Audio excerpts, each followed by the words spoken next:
Good morning, sweet darlings. I just wanted to come on and give you a little update about how things are progressing and how I'm doing.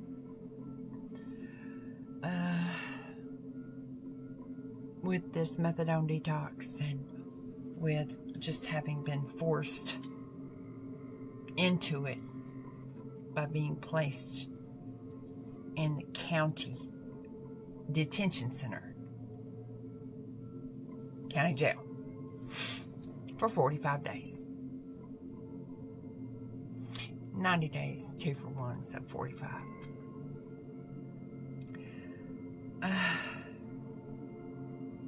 I'm not well. I am, every moment is a challenge to navigate and get through without running for something, grabbing for something, reaching for something. It's hard. It's just hard all day. And it's been hard since they put me in there. When they first put me in there, I didn't sleep for 18 days. Not a wink. And so, you know, while the other women in there were able to turn that place off for a minute and get a little break from such a restrictive environment, I was unable to do that. And it was intense, and especially when those lights went out at night. And everybody's asleep except for me. And I can't sleep, and I can't be still. And I'm in intense pain, and there is no comfortable place in jail. You will not find it. It's not supposed to be. So, you know, it was hard all the way through, every minute. It was hard. And getting out this time was different for me, because normally I would have gotten out of jail every other time I was homeless. And therefore I didn't have time to realize how exhausted I was. I didn't have time to be afraid, because you hesitate out there, that's your ass. So now it's like I have a home to come home to, but it's like time is standing still, just like it was in jail. It's like time has stopped here. And I'm not looking at the clock. I don't even want to look at that clock for the rest of my life, honestly. I think I might have a little bit of a trauma about the clock. Looking at that fucking clock in jail. So I don't look at the clock. I don't sleep. I'm not eating very much. I'm in pain all the time. I'm nauseated. And I'm not comfortable in my skin. And most importantly, I can't find my center. I can't find my center. That peace of mind that I had before. It's just gone. It's just gone, and I'm left with, I don't know. I feel like I'm just in a state of, I'm on ready. I'm on alert. You know, when this happened to me, it wasn't like I had gone out and done something recently that I had gotten a new charge. This was from charges years ago, and I hadn't been in trouble in 7-8 years now. They came into my peaceful life that I was having here. I was feeling at home for the first time since I was homeless, back with my daughter. I was comfortable. Where'd my music go? Now, I'm not putting up with that shit right there. I can tell you that right now. It's bullshit. Let's get it right. And someday, I mean, I'm trying to listen to Godspeed You Black Emperor, and they're playing some bullshit. Hold up. Let's hear this. Okay. So sorry about that. So it wasn't like, you know, I needed to be put in to calm my ass down to protect society at all. I was doing pretty good. And I was feeling pretty safe,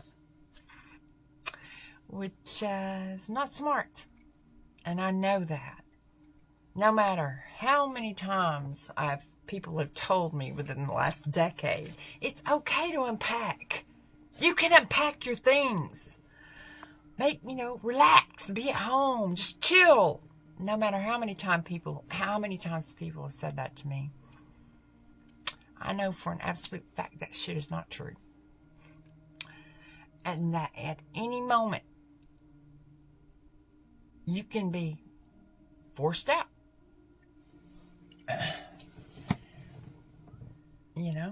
Without a home. In exile. Many miles away. So I knew better than to get comfortable. But I did. And so when they put me in there, it was, it was pretty shocking for me. It was awful. It was so god-awful. Because there's no distractions in jail. There's nothing to distract you from your pain, from your anxiety, from everything.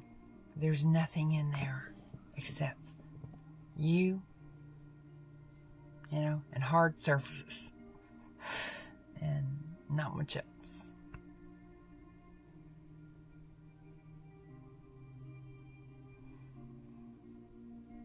So it's slowly dawning on me how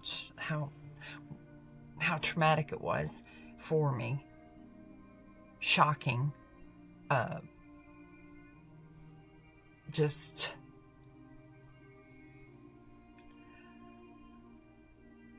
awful.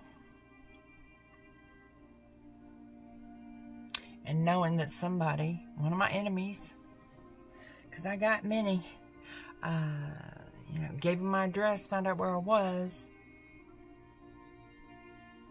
and I don't know who it was. That's hard. Because I don't fuck with folks, see. I don't talk to people, I don't hang out. So it makes it difficult. I mean, I know who my gang stalkers are online. I know who they are. I wouldn't put it past any of them. I just pray it wasn't anybody I had in my life and have in my life right now, in my little circle here. But I don't know.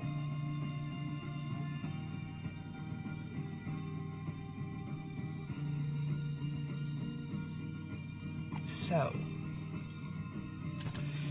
I'm holding. I have not gone back yet to the clinic.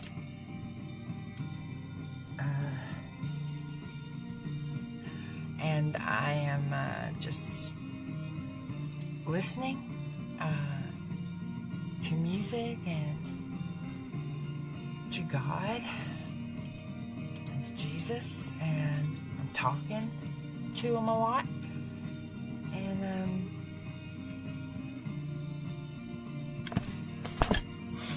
I'm just trying to get through it.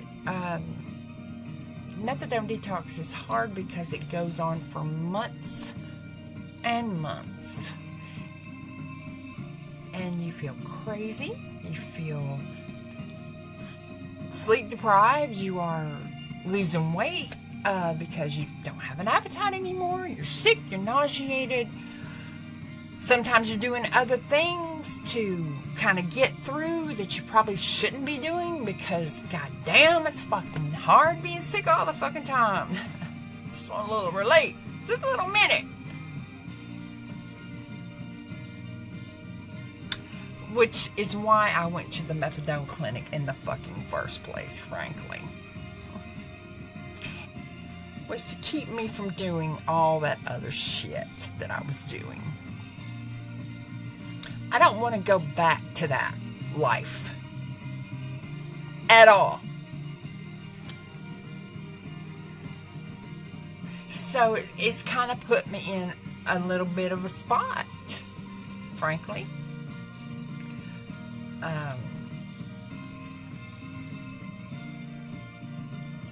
I wish I could say that I'm doing great and just kicking ass. But the truth of the matter is, I'm in pieces, and my life is in pieces, and I don't have my center anymore. I can't focus. I get aggravated and irritated at the smallest task. I have no patience. And it takes all my effort to do the smallest things. And that goes on for months and months and months until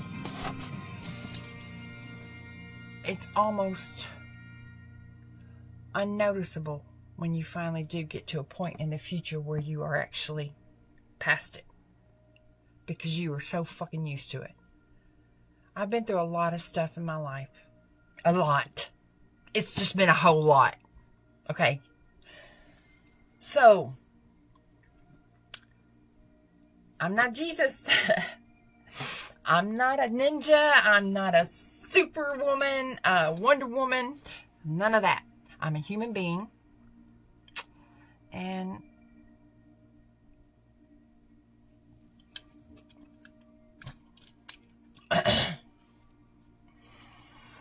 I really don't want to suffer my whole life, you know what I'm saying?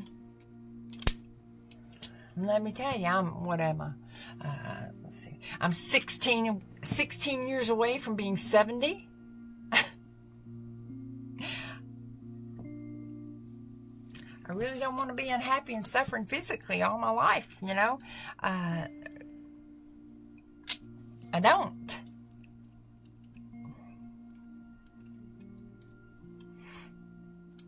So,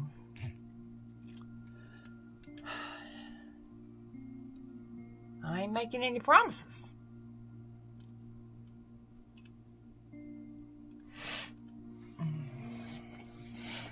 Because unless you've walked in these shoes, you have no idea how hard this is. And all the reasons I was on it before are still there. They didn't go anywhere.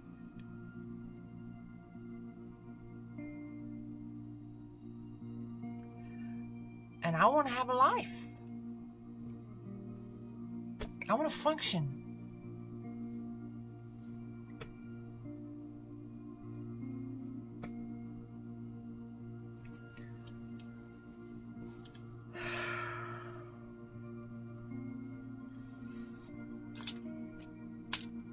So, I'm just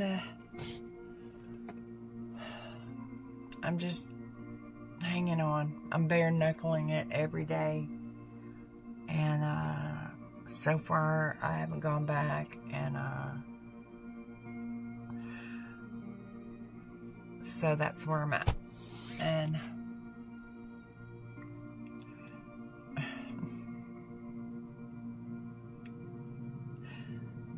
it was traumatic. Being in that jail was traumatic. It was awful. Awful, awful, awful. You know, when you're in jail like that, it's not like you... I mean, most people in jail, when they're in jail, they want to sleep all day and all night. But I couldn't do that. And I'm a morning person anyway, so... when I did finally start sleeping, they'd get up at night and start being loud. I couldn't sleep, you know. It's like, oh my God, you know. It's just, you have to pick your battles. You have to tolerate people. You have to tolerate their bullshit. You have to handle your mess. If you have a problem with somebody in there doing some shit, I mean, you can talk some shit. But you don't really know who you're talking shit to, do you? Not really. So, last I checked, they do have murderers in jail. I mean, it's not like they're going to tell you every detail while they're in there. So, you got to be really careful how you interact and treat those around you while you're in jail. You have to have respect, and you have to have a little bit of,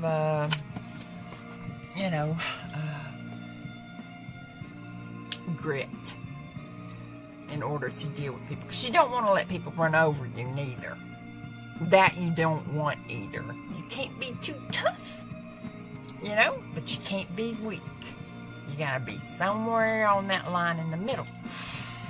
I mean, they gotta think you're a nice person, but they also gotta think, oh, I don't think I want to fuck with her though,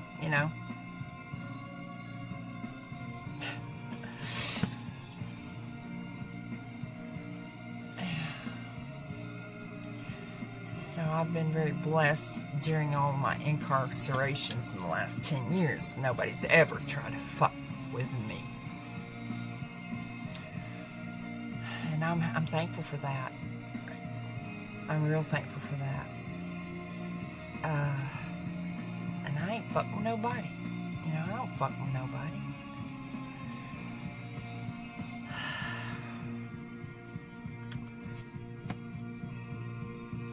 I only got triggered one time in there during the detox in that first 18 days of no sleep. I only got triggered once, and it was by a guard, not by any of the inmates. But we're going to save that story for another day. So, when you're forced into a detox, it's not the same as if you choose to do it. Keep that in mind. But as I have stated, the only way I was going to come off of it again is if I was forced. I had decided I was never doing that shit again. Not ever. So,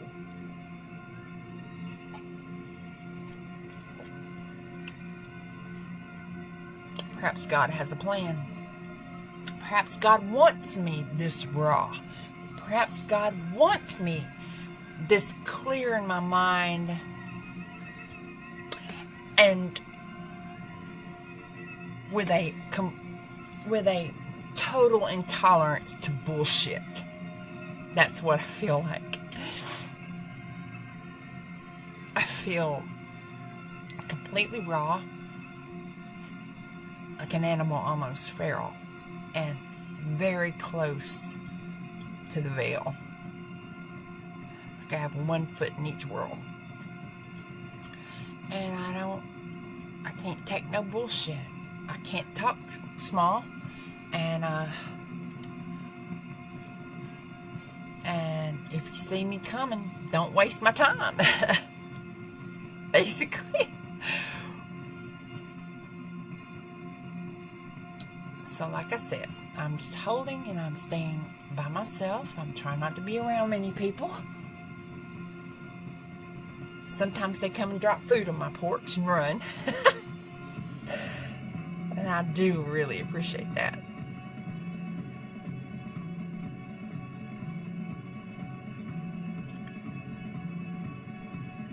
And Facebook is fun, I mean, it's like kind of boring though, because yeah, it's boring. It's not real interaction with people, but it is a good way to express yourself, and show your talents, I guess. But I might do some lives, I might do some of those. I really want a cigarette right now. I mean, I really fucking want a cigarette right now. That is hard. Bullshit, man. I mean, come on. You know? I mean, everything. I gotta quit everything at one time? I don't think so. Space this shit out. Give me a minute. Just give me a minute, man. Anyways. I have smoked those since I got out. Because I found half a pack of cigarettes down here. So, you know, I couldn't help it. I had to. Come on. Just got a fucking jail. But I have been using this now. And it seems to be doing the trick, and it tastes a lot better than a cigarette, honestly. Come on. Spearmint, come on, that's great. So, you know, I'm just living the life here. Just living the life. Trying to, yesterday I was actually able to muster the energy and the motivation to clean up in here and organize shit, start organizing this place. Because when I got back here, it was like somebody came in here and threw shit around all over the place. They broke my mirror. Things are missing. I don't know what happened there. I'm not accusing anybody, but it was weird. And having had that tree fall on my cabin 2 days before I went into jail. That should have been a sign, right? Oh, and what was so weird about that was, like, okay, the tree fell on my cabin, and then everywhere I would go on the property that time, I can't do it. I'm a Muppet right now. Like everywhere I would go on the property, like I would be working somewhere or helping somebody do something. Something would fall, like a rake. I was trying to help a friend tend a fire while he had to leave for a minute, and all of a sudden this rake just fell. I mean, it was like somebody knocked it over on purpose. It wasn't just a fall. It was like somebody slammed it. You know what I mean? And things were falling in my cabin. Things everywhere I went, things fell around me. I feel like that was my mother trying to warn me something was coming. Because on the day of her memorial, me and my ex-stepsister-in-law were getting ready in her house, in my mother's home. And I had gone to my mother's bedroom to get her favorite dress that she loved. And I thought, well, that'd be a nice tribute and wear that dress for her memorial. So I got the dress out and I was holding a look at it, and I just looked over at like her side of the bed. She used to have some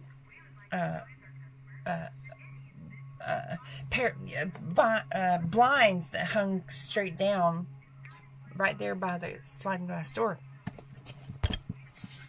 And when I looked over there, I was just staring. I don't even know what I was thinking. I was just staring. And all of a sudden, it was like somebody took their hand and smacked those blinds. I mean, it was like, boom, you know. And then my ex-stepsister-in-law screamed in the next room because a vase of flowers that we had on the bar, she said, was like somebody just took them and pushed them in the floor. Broke them. And there were no doors or windows open. There were no fans, no air in there. And I knew it was my mother. That's just like her to do something like that. You know, say, I'm here. Damn it. You know, I'm not dead yet. You know, I knew it was her. And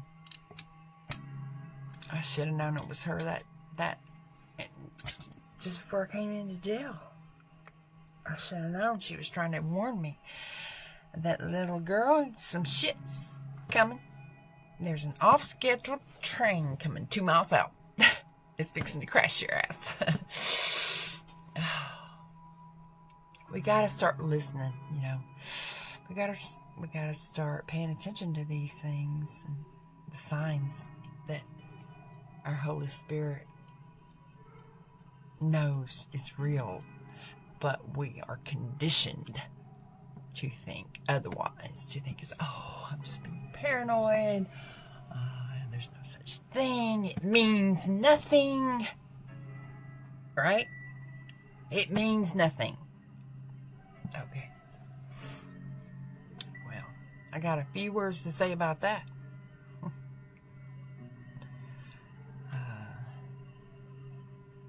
You know, meaninglessness is a great enemy to mankind. Meaninglessness. And we are creating so much of it. We have to know every damn thing. We are so fucking full of ourselves thinking that we know this and we know that. And we've experienced this and that and think we know something about life. We take it apart just to put it back together again. And we think we know. Okay. Now what? Now what? I mean, what is there to imagine, to believe in, to dream?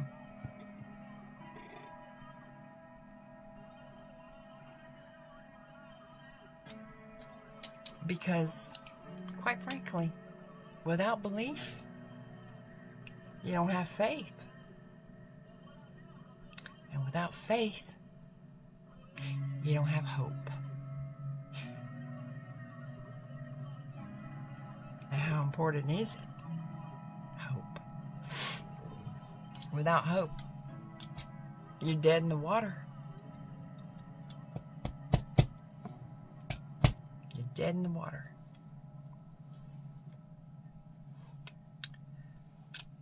Meaninglessness. It is up to us to create meaning out of our lives.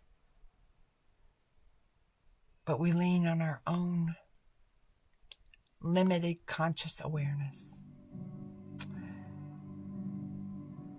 We stop believing in something greater, something higher than us.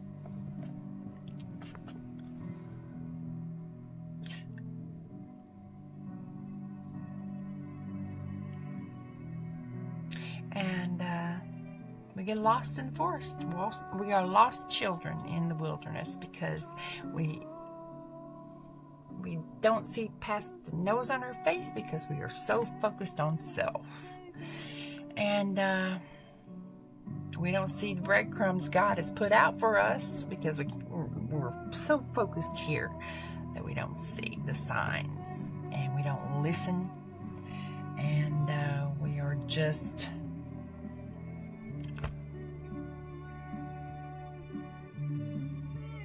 little know-it-alls.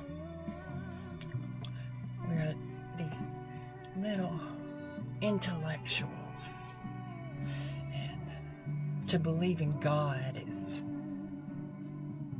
ignorant and needy, and you obviously don't know how to run your own life if you need a higher power over you. And they think submission and surrender is a weakness. They think vulnerability is a weakness. That's what they think. They're wrong, of course, they're wrong. Because it takes great courage to show your vulnerabilities, to not hide that, to be honest. It takes courage. Strength of character, faith that if you do it, it's going to be okay, even if it's not. So,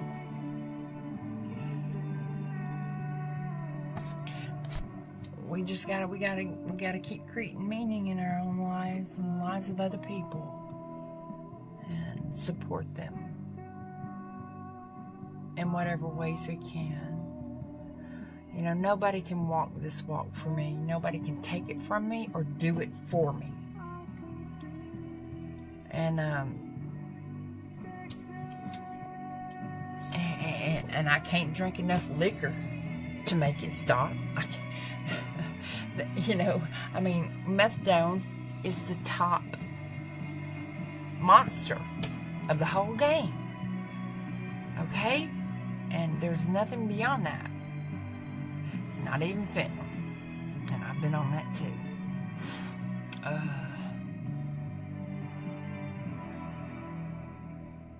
It's a Nazi drug, and it's serious. It's seriously damaging, and it can make you a slave for the rest of your life. And you know, thinking about it that way does make me want to rebel against that. So I guess that's a good thing. Because I ain't going to be a slave to nothing and nobody. I will do without. And I will die.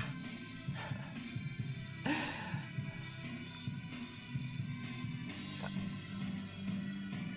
that's all I wanted to say. It's kind of a long video. But, I hope wherever this finds you right now that you are okay, and that you are maintaining and not letting this world take your joy and make you think it doesn't mean anything. Because there are no accidents. There are no coincidences. Everything is happening exactly as it's supposed to. That's how I see it. So, carpe diem, my friends. Love you. Have a good day. Bye.